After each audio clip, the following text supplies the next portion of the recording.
Assalamualaikum warahmatullahi wabarakatuh.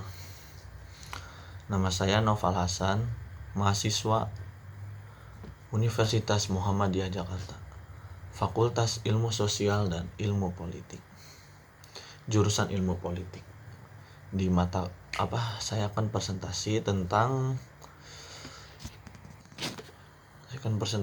kepemimpinan politik dalam Islam dalam mata kuliah Al-Islam 3. Semoga kawan-kawanku tetap dalam lindungan Allah Subhanahu wa Ta'ala di tengah pandemi ini agar tetap bisa menjalankan aktivitasnya sebagaimananya dengan mentaati protokol kesehatan. Puja dan puji syukur kehadirat Allah Subhanahu wa Ta'ala yang telah memberikan kita kesehatan, nikmat dunia maupun nikmat apapun itu. Semoga kawan-kawanku dan dosen saya, Bapak Dr. Muhammad Nasih, tetap dalam lindungan Allah Subhanahu wa Ta'ala. Oke. Kepemimpinan politik. Jadi kepemimpinan dalam politik. Kepemimpinan politik dalam Islam. Status pemimpin dari sudut pandang Islam merupakan wakil bagi seluruh umat. Bahkan boleh pula disebut sebagai pekerja hak umat terhadapnya. Abu Muslim Al-Khonoli, seorang tabi'in dan ulama fikih termasyhur yang kuat berzuhud, pernah memasuki istana Khalifah Muawiyah bin Abu Sufyan memberi salam. Assalamualaikum Muhammad Ajir, pekerja upahan. Orang-orang yang adil di sekeliling Khalifah pun marah dan menyuruhnya untuk mengulangi salamnya dengan Assalamualaikum wahai Amir, pemimpin. Beliau mengulangi selamanya tetapi tetap mengucapkan perkataan Ajir yang akhirnya Muawiyah pun berkata, biarkanlah Abu Muslim itu. Beliau lebih mengerti tentang apa yang diucapkan. Pemimpin dalam Islam mempunyai peranan dan tanggung jawab yang besar dalam menyampaikan risalah Islam ke seluruh pelosok alam. Sebab risalah dan dakwah Islamiyah merupakan rahmat Allah kepada seluruh manusia. Siapapun tidak berhak menghalanginya sampainya rahmat Allah tersebut kepada para hambanya. Rasulullah Shallallahu Alaihi Wasallam telah memulakan misi dakwah tersebut dengan menghantarkan warkah kepada para raja dan penguasa dunia, negara-negara yang mengaku sebagai pendukung Islam dan memiliki sarana yang lengkap harus berani dalam menyampaikan seruan Islam ke seluruh dunia. Jika mereka enggan melaksanakan misi tersebut, maka mereka bertanggung jawab terhadap berjuta-juta manusia yang hingga kini belum pernah mendengar hakikat kebenaran tentang Islam atau mengenalinya hanya sepintas lalu saja. Menurut pandangan ulama besar Abu Al-Hasan Ali Al-Nabawi, negara Islam negara hidayah karena sebahagiaan besar tugas pemimpin tertumpu kepada pembangunan dakwah dan penyampaian risalah Islam ke seluruh dunia. Etika pemimpin dalam Islam itu dalam hadis telah dijelaskan, setiap kalian adalah pemimpin dan setiap pemimpin akan diminta pertanggungjawabannya atas orang-orang yang dipimpinnya di hari kiamat kelak. Pengertian pemimpin menurut pemahaman pemimpin menurut Al-Quran. Yang pertama itu memiliki loyalitas yang mutlak. Sesungguhnya pemimpin kamu hanyalah Allah, Rasulnya, dan orang-orang yang beriman yang mendirikan sholat dan menunaikan zakat, seraya mereka tunduk kepada Allah, dan barang siapa mengambil Allah, Rasulnya, dan orang-orang yang beriman kepada pemimpinnya, maka sesungguhnya pengikut agama Allah itulah pasti menang. Terus yang kedua itu kuat dan amanah. Jadi kita harus memiliki pendirian kuat dan juga amanah, yaitu setelah disebutkan Al-Quran yang berkata, salah seorang di antara anaknya Syuaib, wahai ayahanda, jadikanlah ia sebagai pegawai, karena sebaik-baiknya pegawai adalah yang kuat lagi bisa dipercaya, sehat dan berilmu. Seperti dalam Al-Quran, kalau pemimpin itu harus sehat dan berilmu. Itu seperti ada dalam Al-Quran ini. Sesungguhnya Allah Subhanahu wa Ta'ala lebih memilih Talut sebagai rajamu karena ia memiliki kekuatan fisik dan berilmu. Sesungguhnya Allah memberikan kekuasaannya kepada siapa yang dikehendakinya. Sesungguhnya ia maha luas ilmunya lagi maha mengetahui. Terus yang keempat merupakan ujian Allah Subhanahu wa Ta'ala. Dan ingatlah ketika Ibrahim diuji Tuhannya dengan beberapa kalimat perintah dan larangan, lalu Ibrahim menunaikannya. Allah berfirman, sesungguhnya aku akan menjadikanmu imam bagi seluruh manusia. Ibrahim berkata, dan saya mohon juga dari keturunanku. Allah berfirman, janjiku ini tidak mengenai orang-orang yang zalim. Terus yang kelima, merupakan tanda ketakwaan, dan orang-orang yang berkata, "Ya Tuhan, kami anugerahkanlah kepada kami istri-istri kami dan keturunan kami sebagai penyayang hati kami, dan jadikanlah kami imam bagi orang-orang yang bertakwa." Terus pemahaman kepemimpinan menurut sunnah di dalam Islam itu jujur dan tidak menipu.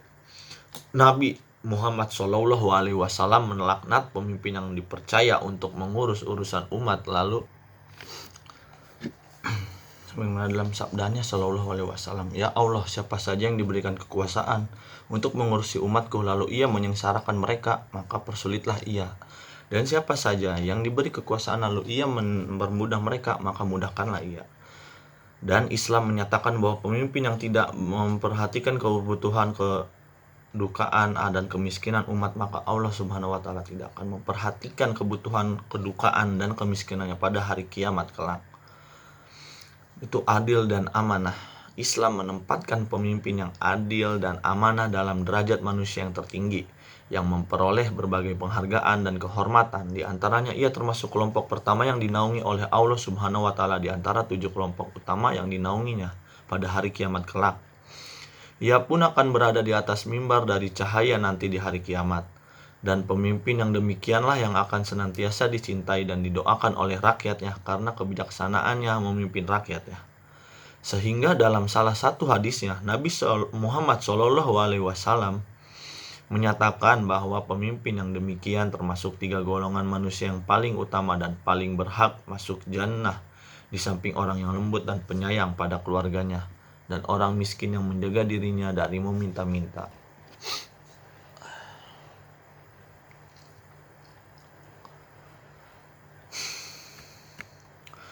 Tidak wajib taat pada pemimpin yang memerintahkan maksiat. Jadi kita sebagai mungkin warga negara ya atau apapun itu, kita itu tidak wajib taat pada pemimpin yang memerintahkan maksiat. Oleh karena itu dalam Islam, pemimpin yang memiliki sifat-sifat sebagaimana disebutkan di ataslah yang berhak dan wajib untuk ditaati. Sesuai tafsir surat An-Nisa ayat 4.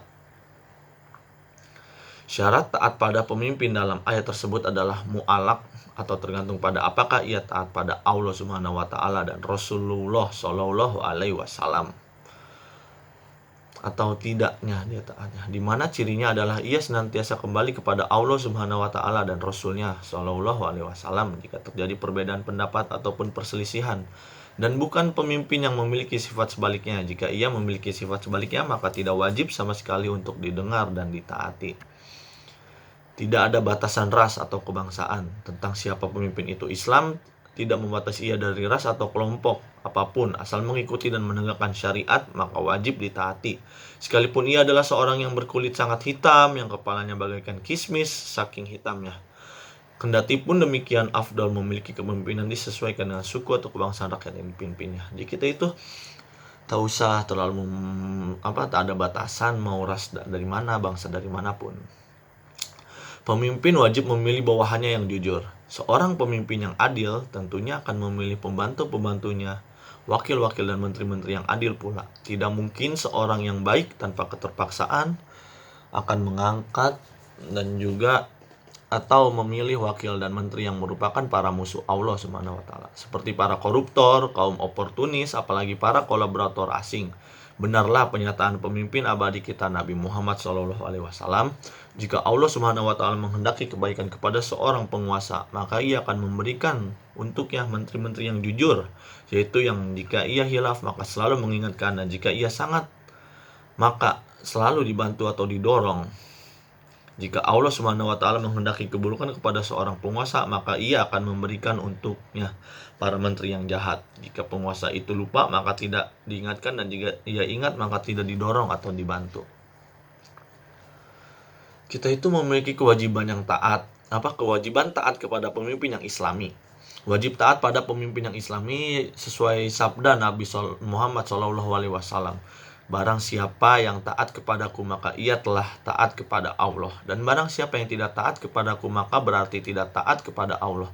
Barang siapa yang taat kepada pemimpin yang sunnah maka berarti ia telah taat kepadaku, dan barang siapa yang tidak taat kepada pemimpin yang tidak sunnah maka berarti ia telah tidak taat kepada yang sunnah berarti dia tidak taat kepada. Ketaatan tersebut tetap berlaku walaupun di satu sisi seolah mengorbankan kepentingan sebagian rakyatnya.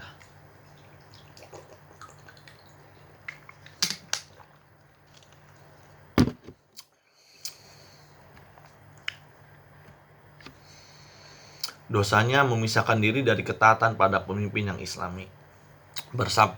Bersabda Nabi Muhammad SAW, barang siapa yang melepaskan tangannya dari ketaatan, maka ia kelak akan bertemu dengan Allah Subhanahu wa taala tanpa dapat mengemukakan argumentasi apapun.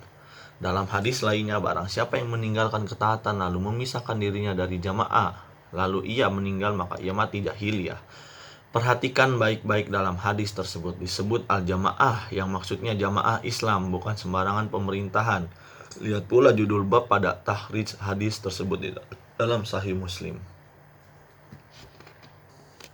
Ada dalam hadis lainnya, barang siapa yang meninggalkan ketaatan lalu memisahkan dirinya dari jamaah, lalu ia meninggal, maka ia mati jahiliyah. Perhatikan baik-baik dalam hadis tersebut.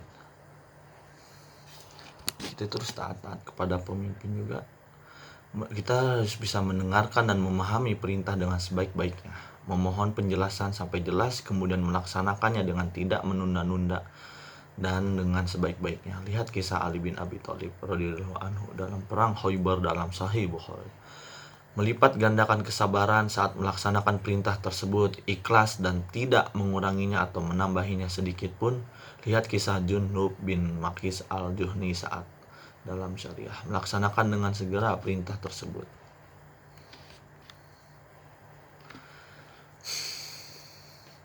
Jadi kita itu terus pemimpin harus adil sesuai yang tadi itu sebagai prinsip yang menunjukkan kejujuran. Adil itu menunjukkan kejujuran, jadi pemimpin itu harus mempunyai sifat adil. Keseimbangan, kesederhanaan, dan juga terus terangan merupakan nilai-nilai moral yang sangat ditetapkan dalam Al-Quran. Dalam kitab suci itu tidak kurang dari 100 ungkapan yang memasukkan gagasan keadilan, baik dalam bentuk kata-kata yang bersifat langsung ataupun tidak langsung. Demikian pula di dalam kitab itu atau dalam Al-Quran ada 200 peringatan untuk melawan ketidakadilan dan yang seumpamanya.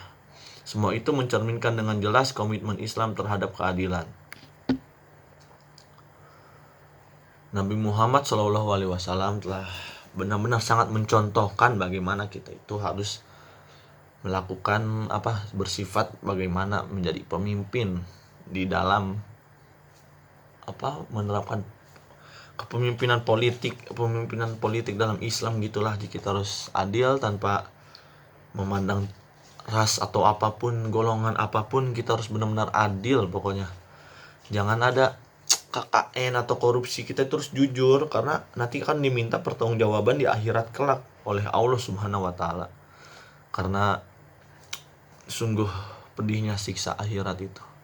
Maka dari itu kita itu harus bisa berlaku adil dan juga menyamaratakan semua hak warga negara ataupun yang ada di dalam pemerintahan kita itu. Kita itu jangan pandang bulu atau bagaimana.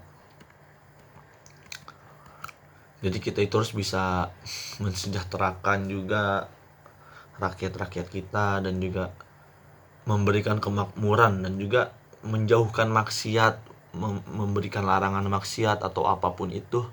Jadi kita harus bisa berlaku adil, terus bisa bertanggung jawab. Kita itu akan dipertanggungjawabkan di setiap kita memimpin itu. Jadi menjadi seorang pemimpin itu tidak mudah, tidaklah sangat mudah, tapi bisa menjadi berat, karena jika kita tidak adil atau bagaimana, kita akan dipertanggungjawabkan di akhirat kelak.